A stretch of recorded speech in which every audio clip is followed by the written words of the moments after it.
The literature world received a bombshell this week with a Vanity Fair article that came out about Cormac McCarthy potentially dating a 16-year-old. I don't really know how else to frame it. I mean, trafficking, maybe. We'll get into that. So today we're going to be talking about our thoughts on that and generally just our thoughts on separating the art from the artist. Should you do it? Should you not do it? And why? Welcome back to the Life on Books podcast. My name is Tony. With me as always is Andy, a.k.a. Metafictional Meathead. How you doing, Andy? I'm hanging in there, Tony. It's going to be a rough one today. I have a pulse. Okay, so let's up on cold medicine, and I have a pulse. So love it. So let's start with our weekly reading update. Anything new for you? Not much has changed. Song of Solomon by Toni Morrison, The Invented Part by Rodrigo Fresan, and The Tunnel by William Gass. Been chipping away at all of them. Did a little bit of binging yesterday, so I'm mostly caught up on Song of Solomon. Nice. And I think I'm about 150 pages in to The Invented Part, and about 100 pages in on The Tunnel. A little bit behind on what we had kind of, set as our rough schedule. But, yeah, that's why it's an unofficial group read. Yeah. Yeah. And it's a reread for me, so I'm not worried about being super caught up and ahead of the curve, and I'm just trying to enjoy it as I go. So if I get ideally I'd like to get 10 pages a day, but sometimes life gets in the way, and absolutely. So if I get 10 pages every other day or what have you, then I'm happy. So I'm just enjoying it as I go. Cool. And, it's a great read. Yeah, it's a great book, incredible book. So I've also been reading those books as well, The Tunnel and Song of Solomon for the Life on Books book club, which now is actually a good time to mention. The December read has been decided upon, which is lovely. The Savage Detectives by Roberto Bolaño. Lovely. So you'll be hearing this episode at the earliest, the last Friday of November coming up. And so we'll be reading that for December. Just so people know, if you're listening to this after the fact, all the stuff that we put in the book club, the chat, and kind of all the extra stuff that I kind of put together like a little article for each book, all that stuff's in there. So we also spread the read out over 4 weeks, and a lot of these books don't necessarily take 4 weeks to read. So if you're hearing, about the book club on a particular month and we're halfway through, feel free to join in and get caught up. So link is down below. I've been also reading, I just finished reading The Things They Carried. Oh, awesome. By Tim O'Brien. So I've been kind of chipping away at Vietnam this year. Yep. That one is kind of one of the books that whenever you mention Vietnam on social media, everyone's like, oh, have you read The Things They Carried? Yeah. And have you read it? I read it in my junior year of high school. Yeah. So I have not read it for any personal reading goal or anything like that. But I have read it. It's been 11, 12 years now. Yeah. Good book. It's very straightforward. There's no literary prowess in there. There's no there's nothing experimental. It's just a very straightforward book, which I think is probably why it's kind of so popular, because it's pretty accessible. Yeah. And kind of like a normie book. I mean, there's some for sure really brutal, grotesque, heart-wrenching stuff in there, and it's not poorly written by any means, but it wasn't like this is the book for me, just based on what I've read so far from Vietnam. So that's pretty much my entire reading update, because everything. Oh, and I've barely touched Infinite Jest over the last couple weeks, but I have made a little bit of progress. I think I have 200 pages left. So I was going to actually try to finish that this week and spend Wednesday, Thursday, Friday really chipping away at it. But then we kind of decided we were going to do this Cormac McCarthy based discussion. And so I ended up picking up The Things They Carried instead. because I have ADHD. So let's get into it. First, let's talk about Cormac McCarthy specifically. So if you aren't aware, this Vanity Fair article came out, and it was an interview with a woman named Augusta Britt. Yes. I believe her name was. And she's now in her 60s. And she claims that her and Cormac McCarthy had more or less a decades-long relationship to some degree or another. It seemed like it kind of waxed and waned. Yep. But most disturbingly, according to this woman, their relationship started when she was 16 and he was 42 years of age. I Now, think he was older than that. possibly, but either way, Yeah, he was right. It doesn't get. he was 40 Doesn't plus. make it better. He was 40 plus. Yeah. Did you read the full article? No, I read. I want to say about half of it, and then I was kind of skimming it. Yeah. It's unfortunate because it's a very important story, and something that's worth talking about and examining and being aware of. But I thought it was a poorly written article. I thought the article was almost unreadable. Yeah. I thought it was very poorly written. No offense to the author. It's the journalist. I've never read anything else from this person. I have no idea who they are. I probably should have pulled up their name and everything. The photographer did a fantastic job, I thought, of the photos for the article. But I think one of the kind of Vincenzo Barney. okay. Vincenzo, yeah. So according to this story, this interview kind of came to fruition because Vincenzo had written another essay, I believe on Substack, about a Cormac McCarthy book. I want to say maybe like the two most recent It was ones. one of the two. One of the Was two. Was it The Passenger? I think it was The Passenger, and yeah, it was like a review or essay about that novel. So they gave from what I understand, and I haven't read it, they gave a pretty fair, honest, blunt critique of the work, some pros and cons. And this woman, who was supposedly McCarthy's mistress / muse, saw it and commented on it. And then McCarthy saw her comment, and then they had a conversation about it. And then somehow she got more connected with the author and then invited him to basically write this bigger piece about her. Right.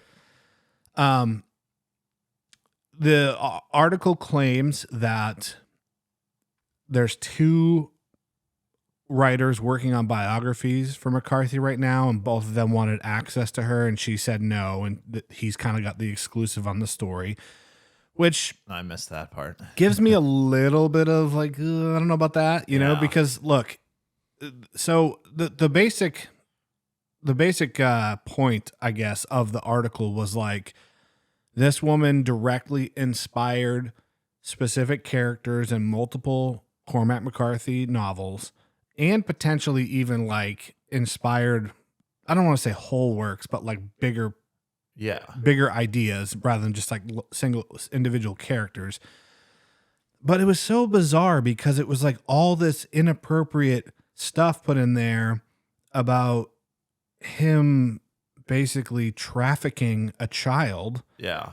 But it was like, oh, ha ha ha. Like, this is so felt cool. More like glorifying than anything else. Yes.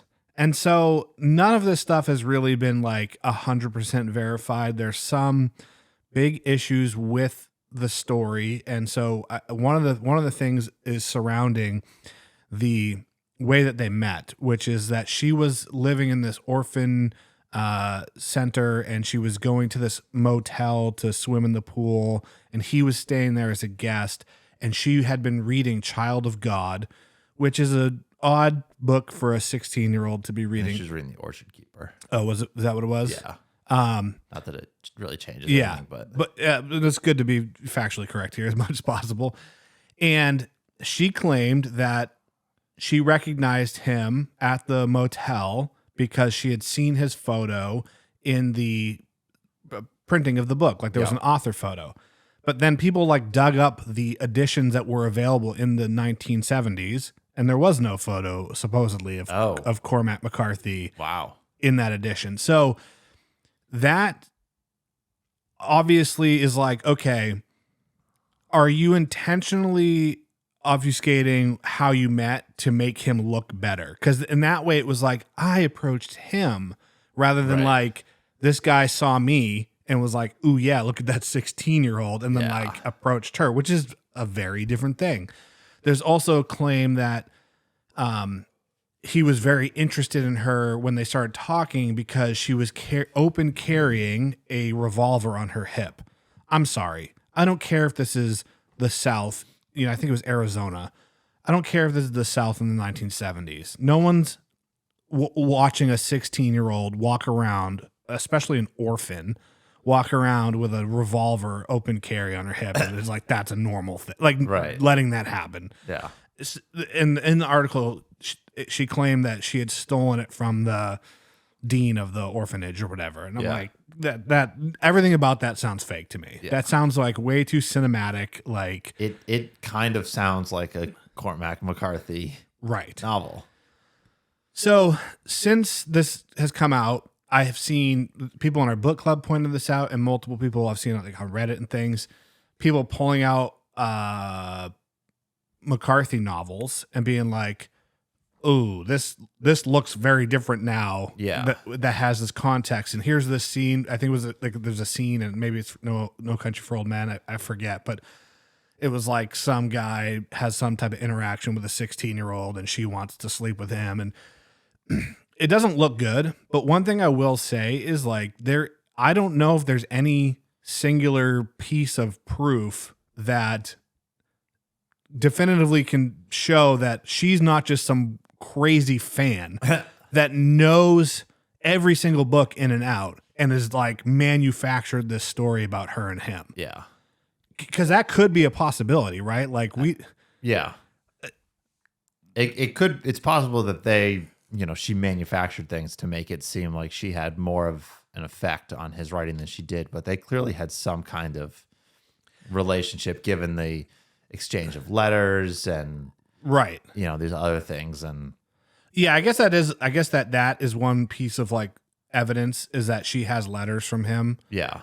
But again, like I'm not trying to deny the story in any way, because I do think it's real. Yes. I do think this happened, and I do think it's worse than it was portrayed in the article. I'm just saying, like, without any real substantive proof, like, she could have also manufactured those letters. You know what I mean? Like, because to me, it's like seeing some of these scenes in the book isn't necessarily proof that her story is true, because she could have read the book and then crafted a story around that to say like she had this connection to Cormac McCarthy. But either way, it's deeply disappointing and disturbing. Like I was saying, it just seems like the article was geared more towards like trying to romanticize and glorify the effect this young woman had on Cormac McCarthy and his literary career. Yeah. And not enough time was spent on examining the fact that she was a very young woman. She was a kid. Yeah. I don't like that term, young woman, because she was a kid. You know what I mean? Yeah, that's a much better way to put it. She was a kid at the time, a child at the time they met. And, it was probably most likely an inappropriate relationship in some way or another. Yes. And so when I'm talking about like her potentially, when I'm saying these things like, oh, she could have read the book and then manufactured this story, the reason I have a problem with that is because I feel like it's a failure on the part of the journalist to not better verify these things. You know what I'm saying? Yeah. I'm not saying like I doubt her story. I'm just saying that like this guy should have done a better job writing this piece, in my opinion. We had a little bit of a discussion about this in the book club, and someone said, well, isn't everyone kind of jumping to conclusions? I said, I can see that angle, but just to play devil's advocate here, you can expose yourself to not only career suicide, but serious legal ramifications if you knowingly, defame somebody. Right. like that without being pretty sure that you're telling the truth or doing some sort of verification. And I guess in this case, maybe the letters would suffice. I mean, I'm not an attorney. I don't know. But yeah, I think of like Michael Finkel. Do you know who that is? So he's a writer. He wrote, I mean, he's written quite a few books, but he used to be a writer for the New York Times back when like being a journalist for a paper like that was a humongous deal. And he had written this story, I want to say about the Middle East or maybe Africa. I can't recall the details off the top of my head, but it was about some type of like child exploitation, war-torn, the same kind of terrible story that we hear so often. And when he wrote his piece for the Times, he had taken 3 or 4 different stories from real people, real kids he had met, and kind of blended them into one composite character just so the piece was a little bit more like cohesive. And then that got found out, and he basically got blackballed from writing in journalism.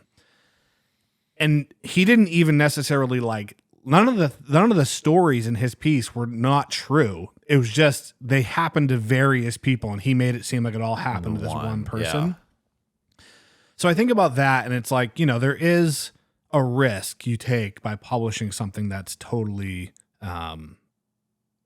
just fabricated or not doing your homework. But I agree with you that it definitely seemed like it was more like romanticizing it. In fact, he does ask her about, do you feel like you were groomed? Which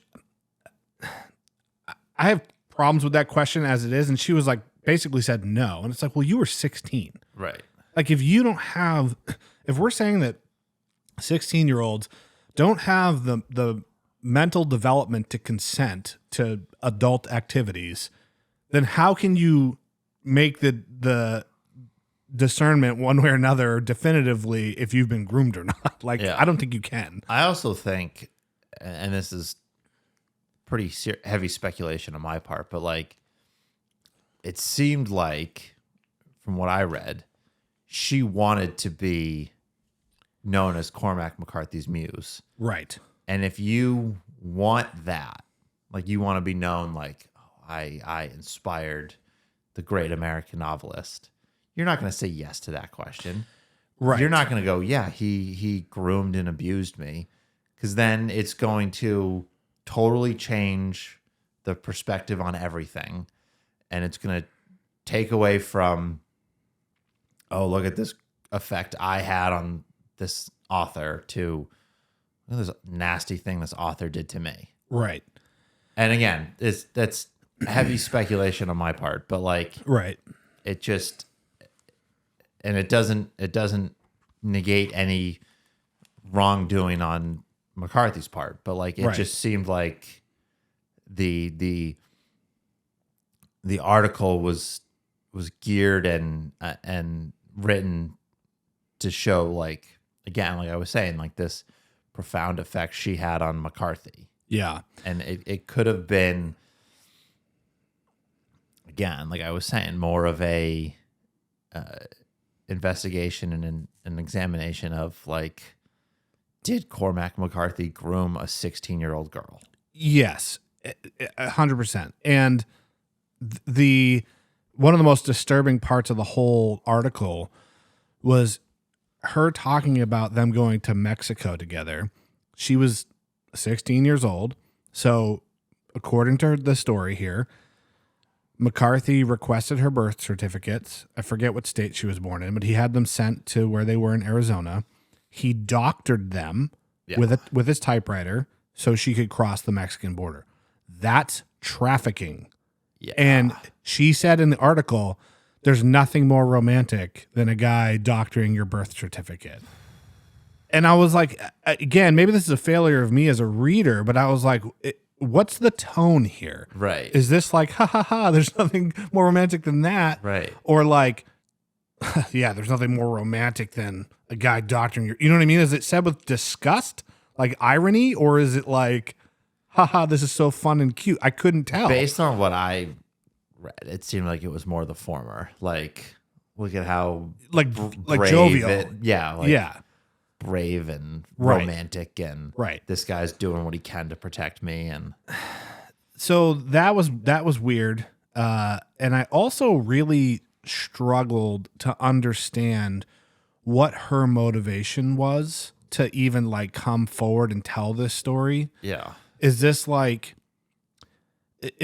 you are he's passed on, you miss him, and this is some way for you to stay connected to this person that you love? Or is this like, hey, I inspired all these great books, I want some recognition for that? Which I think both those things are like understandable. yeah, But like, is this like, is she going to, this is going to sound terrible, but like, is she trying to recoup some type of royalties? right, And I'm not saying that's any of those things, but I just really am like confused, because she seemed so infatuated with him in the article, but like, how could you also not acknowledge how terrible this is going to look for his legacy? right.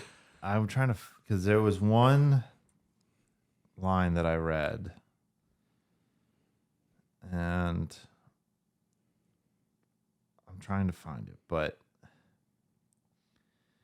it kind of like it sort of made me roll my eyes, and like I can't find it, but it basically was like something like referred to her as this like badass Finnish girl. Right. Yes. And that just struck me as odd, Yeah. because like, again, the whole gist of the article, or not even the article, but of the story, as this should have been, in my opinion, the inappropriate relationship Cormac McCarthy had with a 16-year-old girl. And it, like I was saying, and this isn't, I don't mean this as criticism towards Augusta Britt, because like you said, I think it's a failure on the part of the writer of the article. Yeah. Like, it just, again, seemed to like glorify everything. There was so many things about the article that were weird and disappointing about the story. One of the things that really struck me as odd was like the talk about the revolver that she had stolen from the head of the orphanage. And it was saying how that inspired the character of Blevins in All the Pretty Horses, because Blevins stole a revolver in the book. And I'm like, that's a stretch. But also it's like, if that's true, like, are you really, how can we be talking about one of the greatest American novelists of all time, and he needed that to inspire like he couldn't think of a character stealing a revolver on his own? Like, what that's not inspiration. What are you talking about? Like, that to me, maybe I misunderstand how a muse works, but like, I don't know. I just assumed that fiction writers could come up with details like that on their own, you know? Like, they didn't need to hang around 16-year-old girls to like figure that out. Yeah.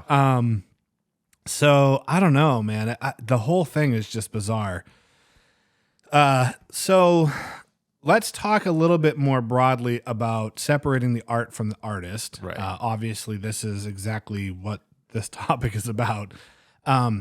One thing that I've been mulling this over a lot since I read the article, and one thing that was really kind of surprising to me is how defensive people can get about this. So this whole thing just happened to coincide with me posting my 90-second review of Lonesome Dove on social media. Mm-hmm.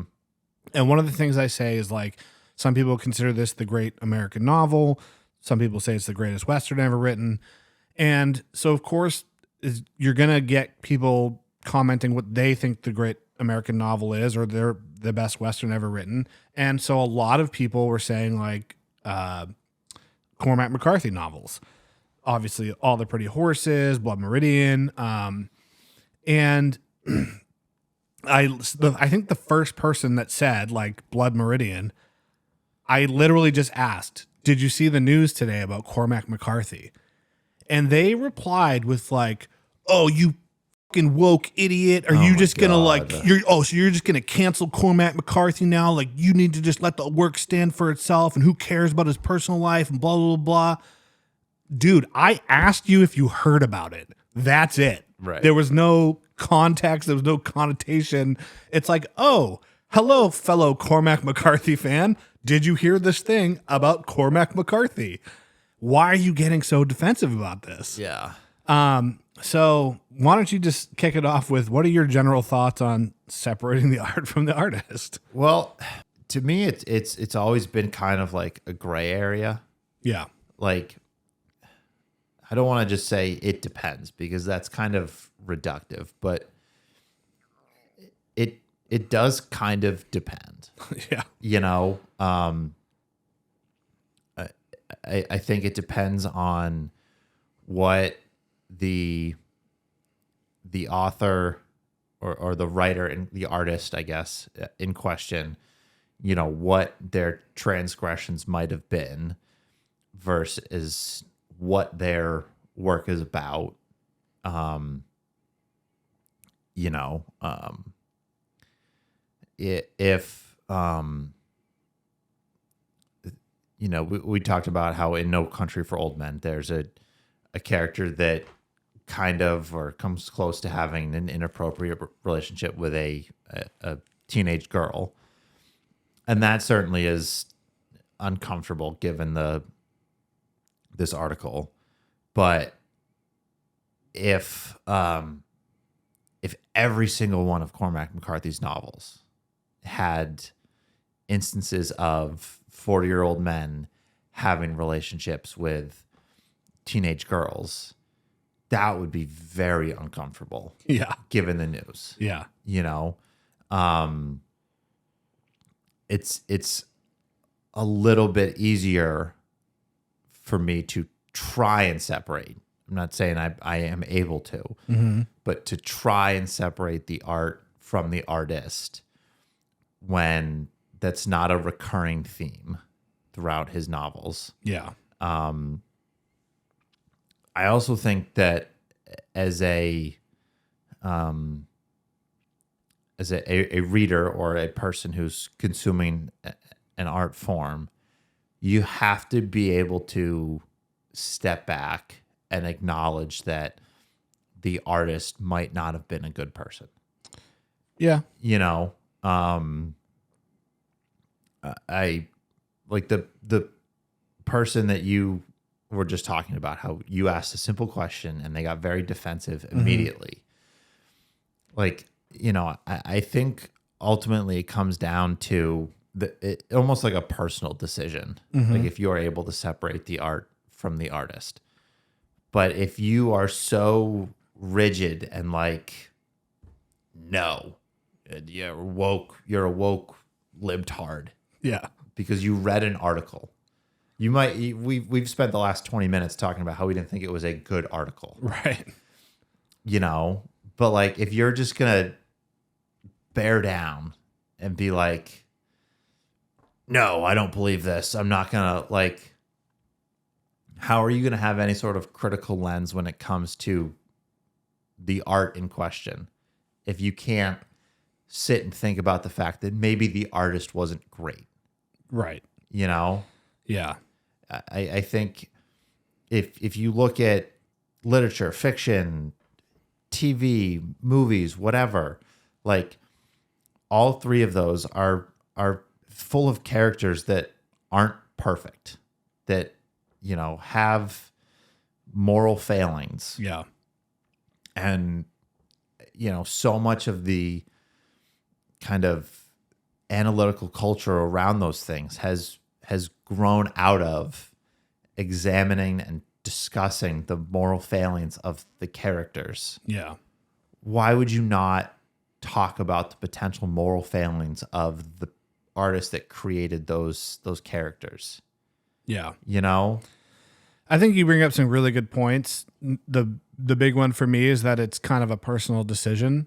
Like if I don't want to read Cormac McCarthy books anymore because of this, why do you care? Right. Why do you care? Right. I also think that trying to draw this hard line in the sand of the art and the artist should be separated and the art should stand alone as its own thing, I think is either an intellectual failure or an act of cowardice. Yeah. Because I think that people do not want to give up the things that they enjoy because this terrible thing was created by somebody that's right. And this guy had this harsh reaction to my question, and then there was a subsequent thread in the comments about this, and somebody had said, like, I forget how they phrased it, but basically they said that if it's quote unquote fucked up if people can't separate the art from the artist, or if they judge somebody's art based on who they are as a person. And it's like, what does that say about you if you're the quickest to say that not separating art and the artist is the fucked up thing and not the 40-year-old right. grooming the 16-year-old? Right. What? Like, if we really believed that the art should 100% stand on its own, why do we put authors' names on books? Right. Explain that. Why don't you go into a bookstore and there's just synopses written on the front cover and no author name? And I know exactly what people would say to that question. Well, that way, if you've read something else by the author and you know that you like their writing, but guess what you're doing now? You're judging the work by the author. Right. It's the same thing. Art does not exist in a vacuum. And I also don't understand why people act like there's this binary choice of we either add the author's personal life to the discussion and they're canceled, or we pretend it doesn't exist. Like, why can't we still read the book and still talk about the things we like and mention the fact that he might have groomed a 16-year-old? Right. Why is that an issue? I'm very confused by that. Like, and so I just can't help but think that, like, these sentiments are coming from, like, the very free speech absolutist. No offense to any free speech absolutists out there. It's just kind of a very unnuanced take. Yeah. But yeah, I mean, the other thing that we need to put in context here is kind of like what you said, where if all of the works are now very clearly about grooming a 16-year-old, okay, that's weird. Right.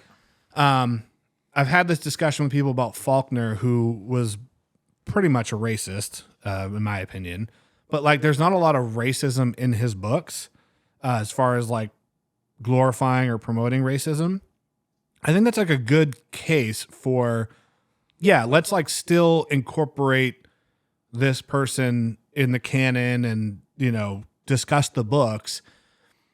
But my problem with the Cormac McCarthy thing is, according to this article, this situation, this inappropriate relationship, is the inspiration and the fabric of multiple characters. It's like the thing he did wrong is woven into the text. Right. And I'm not necessarily expecting anybody to have known that just reading it, because I certainly didn't think it reading any Cormac McCarthy. But now that you know it, how can you unsee it? Right. Now that so the last thing I'll say about that particular, the context of separating art from artist is, like, with Faulkner, it was pre-civil rights movement. He's from the South. We can't realistically expect somebody to make a huge leap and departure from their entire world structure. Right. I mean, it can be done. There are some instances of it, but we can't expect, like, somebody to have 2024 behaviors in 1935, right? That's not what's happening with the Cormac McCarthy situation. It's not like, well, he's just a product of his time. Right. It's like, no, dude, grooming 16-year-olds was still wrong in 1976 or whatever it was. So for me, that's kind of like part of the issue. And again, like not separating the art from the artist doesn't necessarily mean canceling the art or the artist. Right. Right? Like we're not talking like pull the books off the shelves, never sell them again. But why shouldn't it be a part of the conversation? Right. I don't know. That's how I feel about it. Yeah, I'm kind of the same way. Like I think it just, creates more conversation, Right. and it does come down to kind of your personal feelings on the matter. Like let's say this to kind of keep the McCarthy example going. Let's say this story kind of blows up. I mean, it already kind of has, but maybe a different journalist picks up the story, does a deeper dive of it, and focuses more on the negative side of it, and it leads to a, let's say, quasi canceling of McCarthy, right? And maybe like a place like Gibson's goes, you know what, we're not going to sell Cormac McCarthy books anymore. It wouldn't be that hard for me to go out and find Cormac McCarthy novels. Right. I could go on eBay, Amazon, Abe Books, Thrift Books, whatever, and I could find his whole body of work. Yeah. And I could sit there and read it, and maybe you're just kind of like, you know what, I want to read something like Blood Meridian and really get this kind of deep dive, closer look at the history of violence in the American Southwest. You can do that. You can read that novel and you can examine that kind of, those themes and ideas. But you can also read that and go, man, the guy that wrote this, he said a lot of important things, but right, he wasn't great. He did some bad things. Yeah. In his life. Yeah. And I think if you can separate the body of work from the author or the artist, whatever you want to call it, like I think it does create an avenue for more nuanced and more nuanced discussion. Yeah. Like I think you can still talk about a work like Blood Meridian as a body of work without having to talk about Cormac McCarthy's moral failures. Yeah. You know? For sure. And I think that's what it comes down to for me. Like, but also at the same time, if someone was like, you read this article and was like, holy crap, Cormac McCarthy was not a good person, did a really bad thing, I don't want to read his work anymore, I wouldn't have a problem with that at all. Yeah, I think it begs the question, what does it mean to cancel somebody? And so this is kind of my hang up with this whole like complaining about cancel culture thing. Every business has a target market. If your target market is telling you they don't want you to sell a product, you would be a bad business, a poorly run business, to not respond to your target market's demands. Right. That's just bad business. You want to live in a capitalist society, you're going to have to deal with that. You're going to have to deal with market demands. Sometimes those market demands are behaviors. Sometimes they're literal words coming from people's mouths telling you directly what they want or don't want. So like what's the problem exactly? Like if everyone said like, hey, this guy sucks, people, I don't think people should read his books anymore. Why do you have a problem with that? That's just their opinion. And if, like you said, if a store like Gibson's decides, oh, we don't want to carry Cormac McCarthy anymore. Okay. Yeah. Don't. That's your right as a business in a free world, in a free country. Right. Don't sell the product. If that's what you think your customer base wants, then that's what you are pretty much obligated to yourself and your employees to do to continue running a successful business. We're not calling for the banning of Cormac McCarthy books. You Right. can still go out and get them, you know?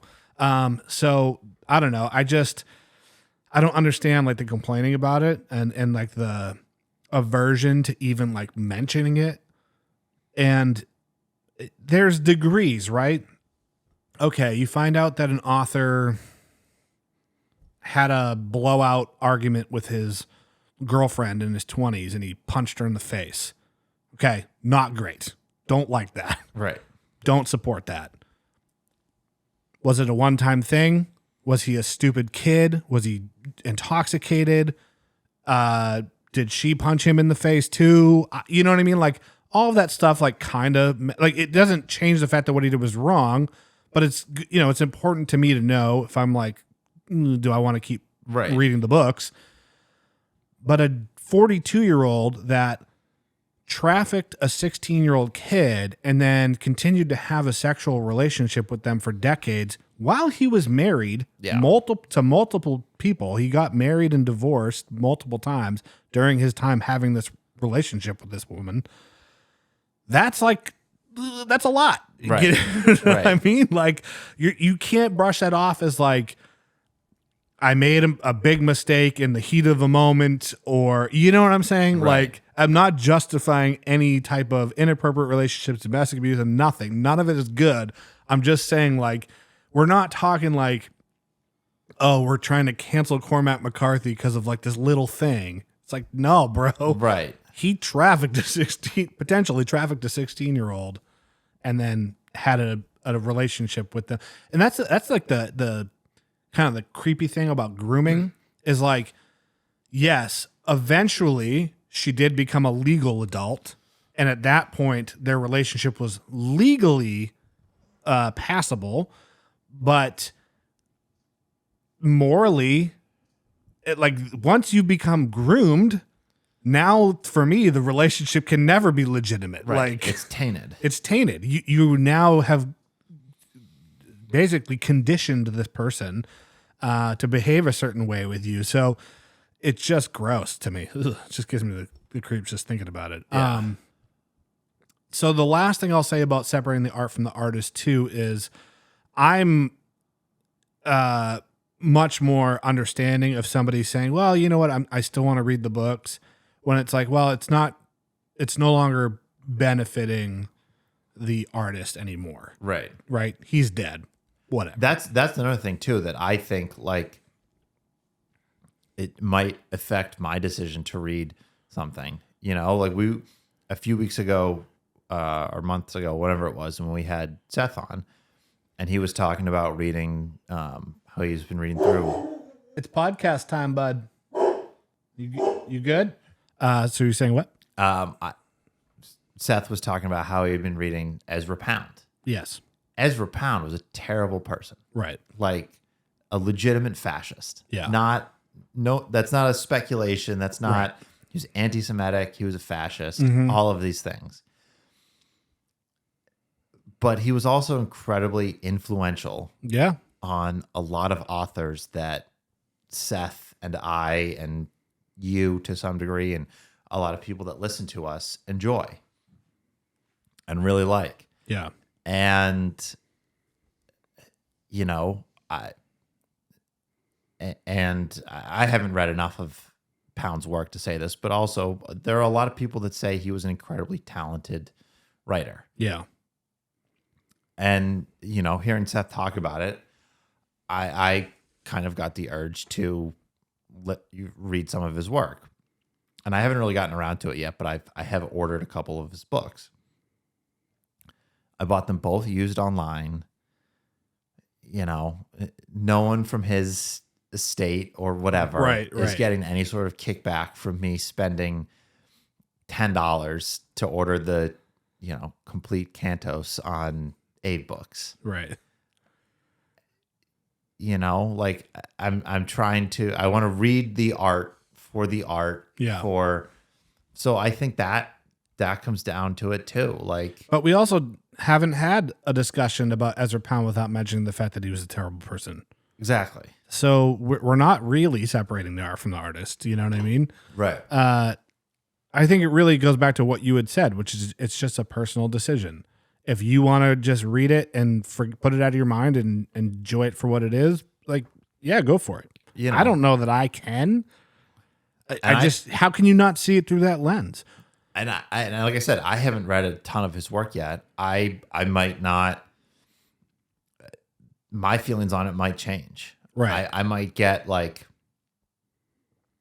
I might read some of it, and again, this is totally speculation on my part because I haven't really read a lot of his work. But I might read some of it and go, that line seems It's a little fashy. that's a little touchy. That one, Yeah. I don't know how I feel about that, knowing what I know about Ezra Pound, and I might put it down, and I might say, you know what, like the whatever benefits I might get from reading this and having a deeper understanding of Pound's work and how Pound's work affected writers that and influenced writers that I love, it's not worth reading this to me for moral reasons. Right. That might happen. Yeah. But it doesn't, and if that happens, then I'm okay with it.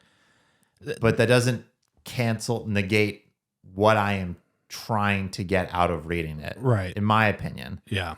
But again, like I said earlier, if someone goes, oh, Ezra Pound was an anti-Semitic fascist, I don't want to read his work, I'm not going to stop them. Right. You know,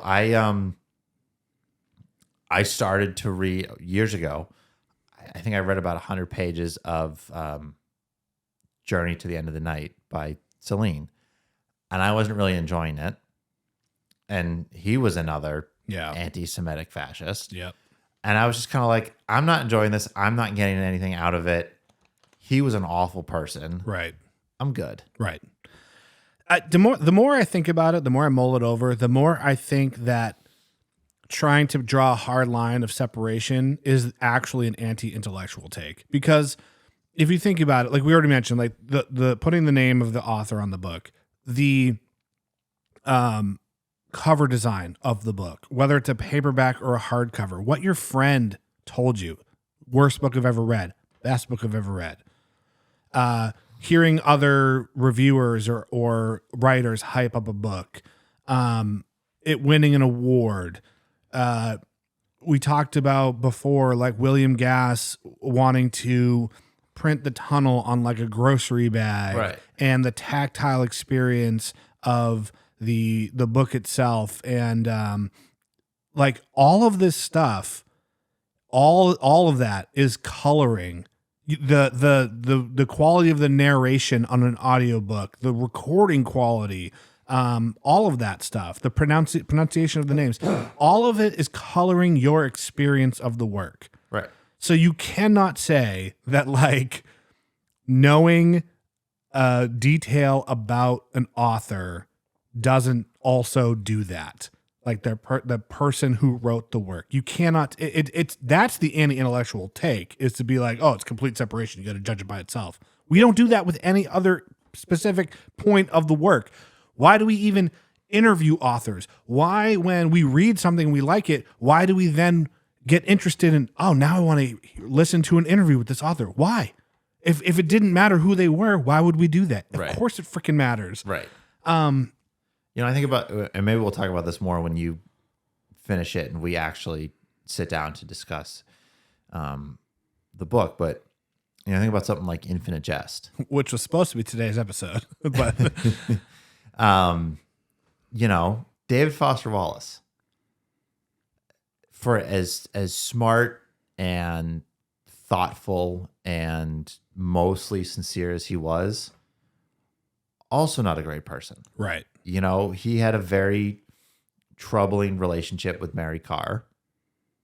Yeah, there's some domestic violence accusations there. Yeah. I don't know. They might have been I'm not validated. I have no idea. I'm not as up to date. You know, it's been a while since I've read anything about their relationship. I don't know if it ever got physical. But it was definitely emotionally intense. Yeah.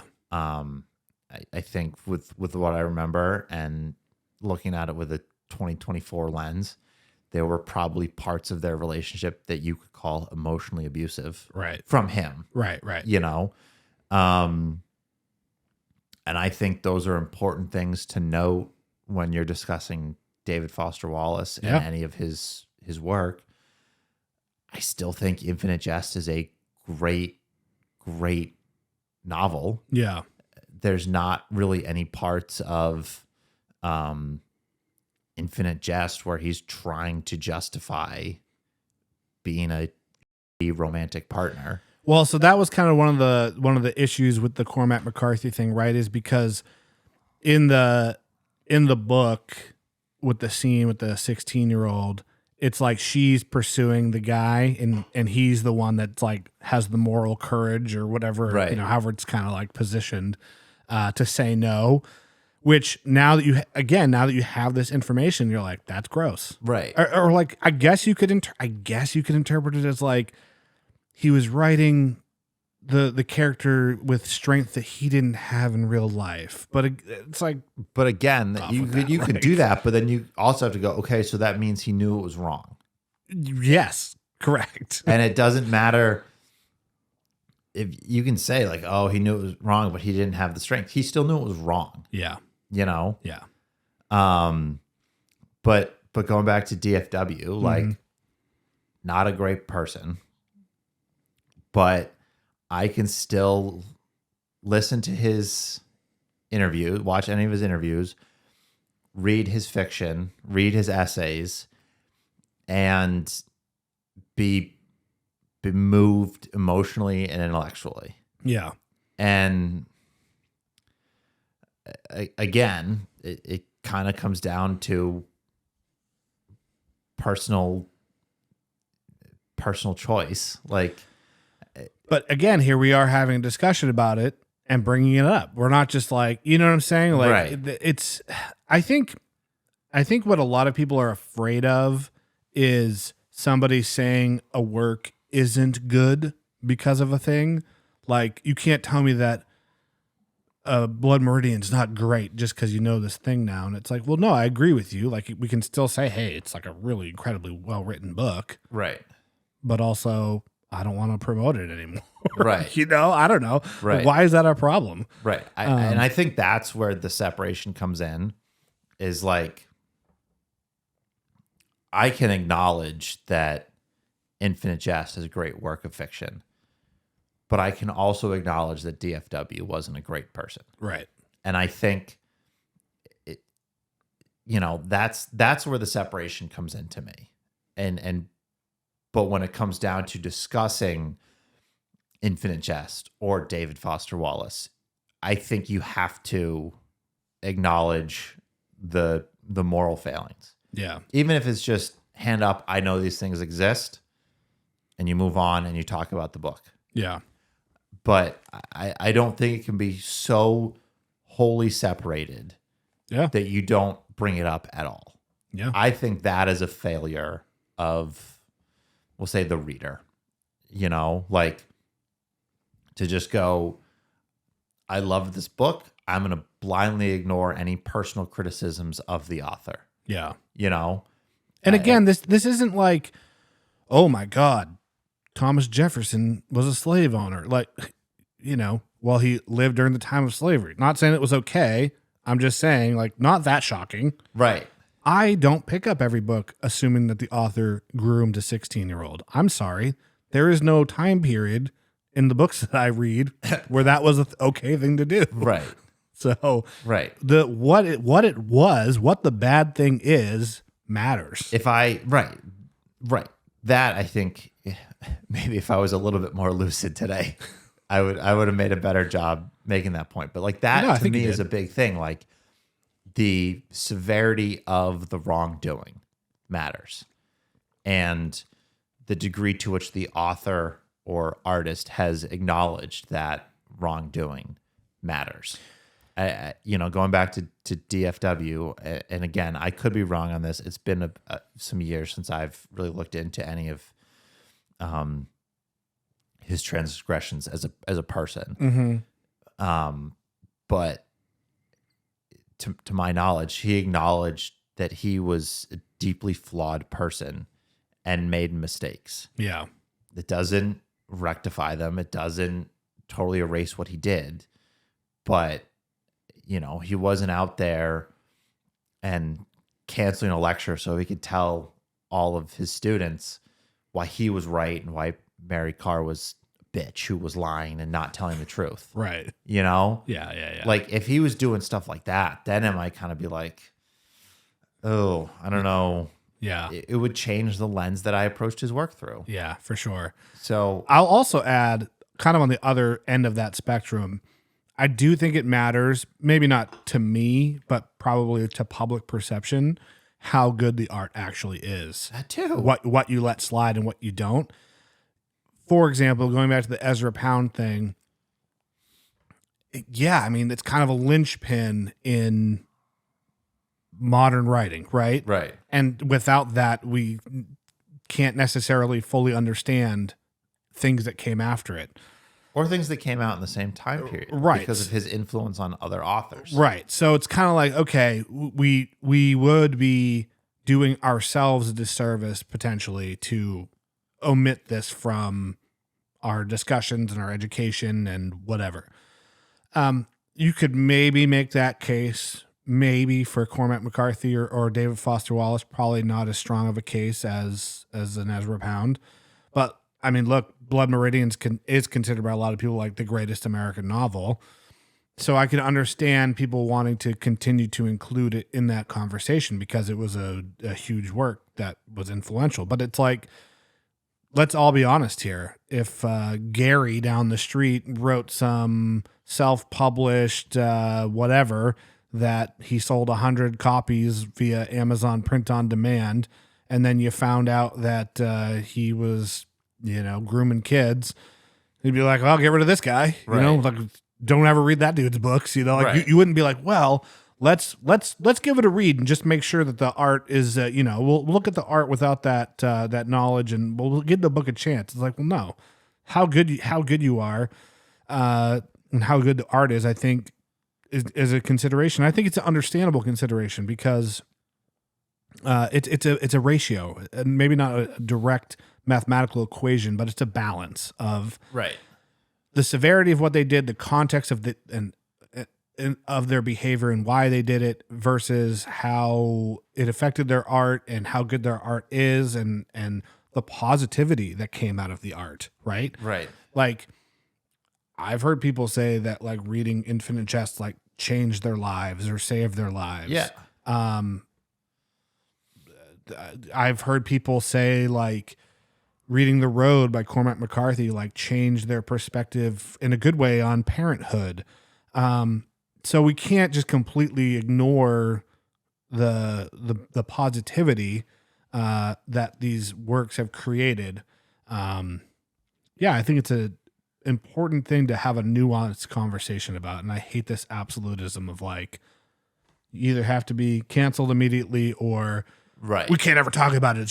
It's the art is the art. Forget who wrote it. It's like, that's Right. not reality, dude. And I it's a great point because I've got to be honest. Like, I loved Infinite Jest, and Infinite Jest had a profound effect on me, and I think it's a fantastic novel that absolutely influences how I talk about David Foster Wallace. Yeah. And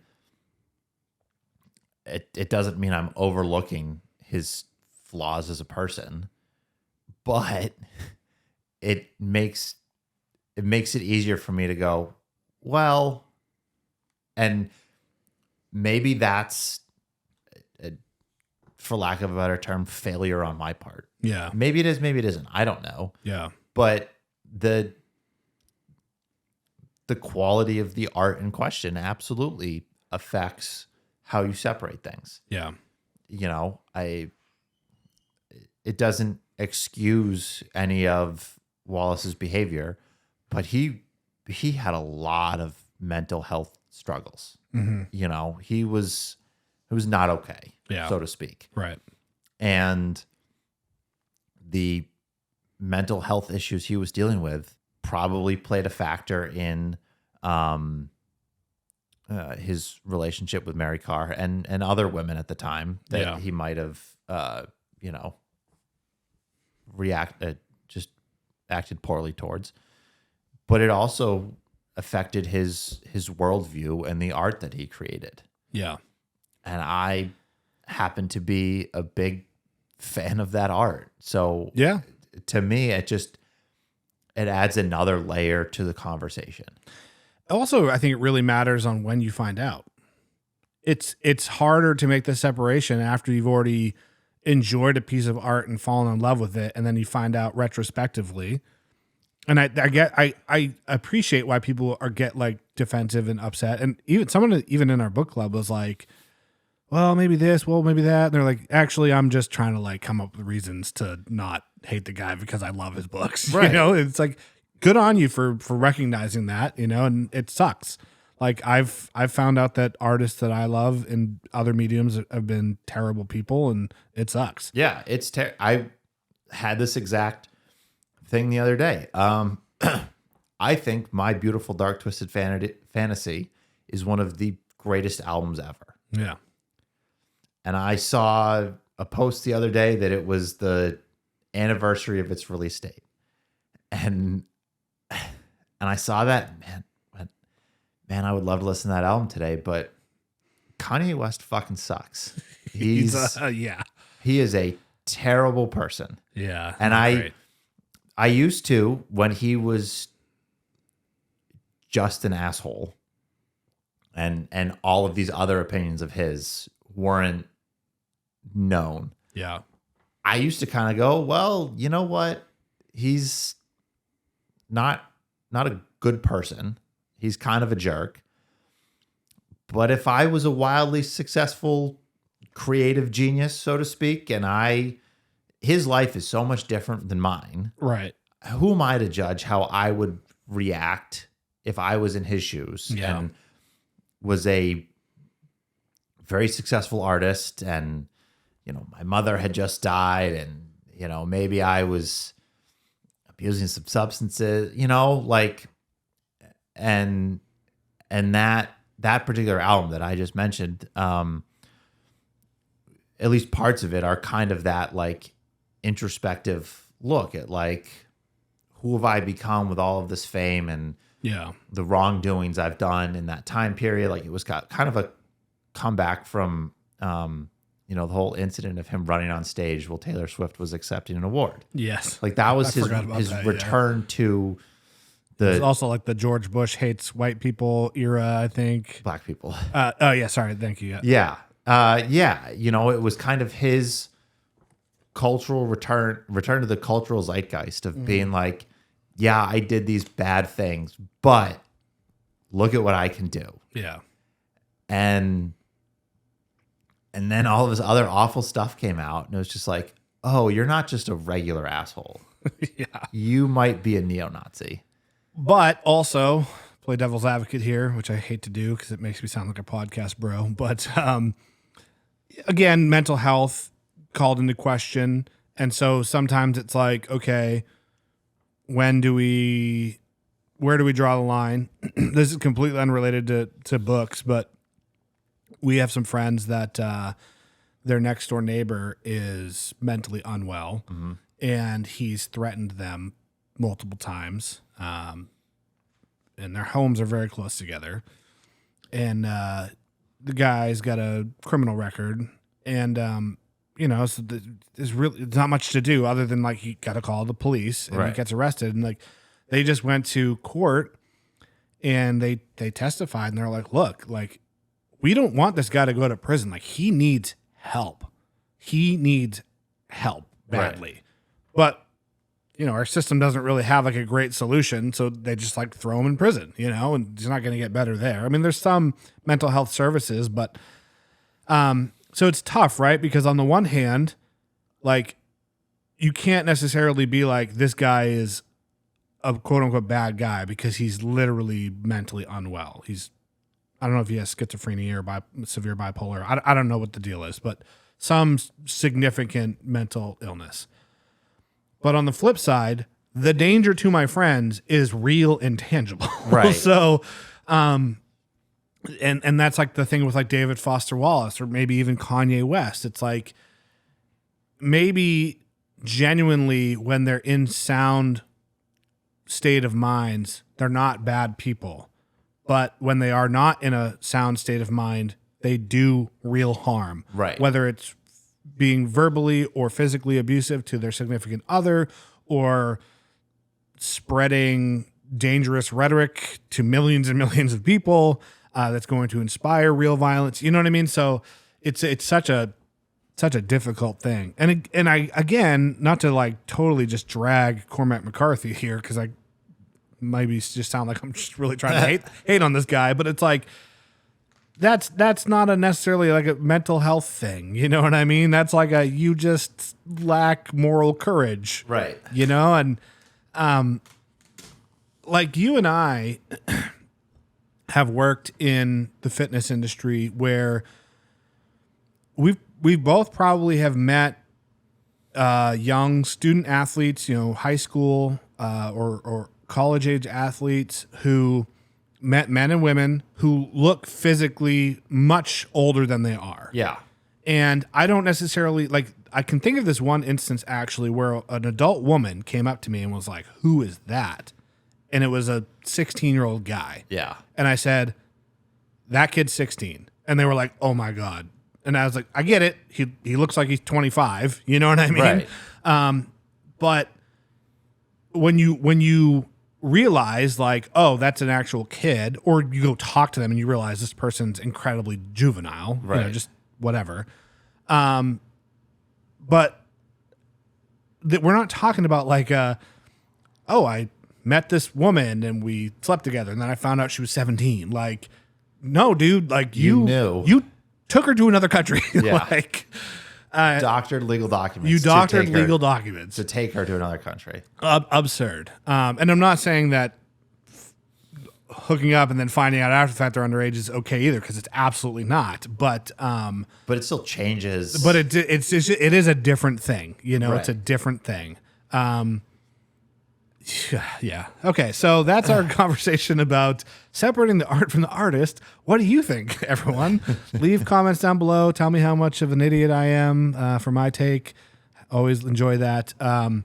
Yeah, would love to hear your thoughts on it. Continue the discussion. I mean, I don't think we have all the answers. I don't think it's a cut and dry type of thing. I think it sucks that we even have to have these conversations. Yeah. But it just goes to show, never meet your heroes, because they'll usually disappoint you. Yep. And this time, really, really disappointed. Yeah. But for our Patreon members, the conversation is going to continue. Andy is going to rank all of Thomas Pynchon's novels. This is a Patreon exclusive, so you have to be a member of Patreon to get access to this. The link is down below. It's only $5 a month to join our book club. And yeah, next week we're going to be talking about Song of Solomon. Maybe the week after that we'll do Infinite Jest. Yeah, see you guys next time.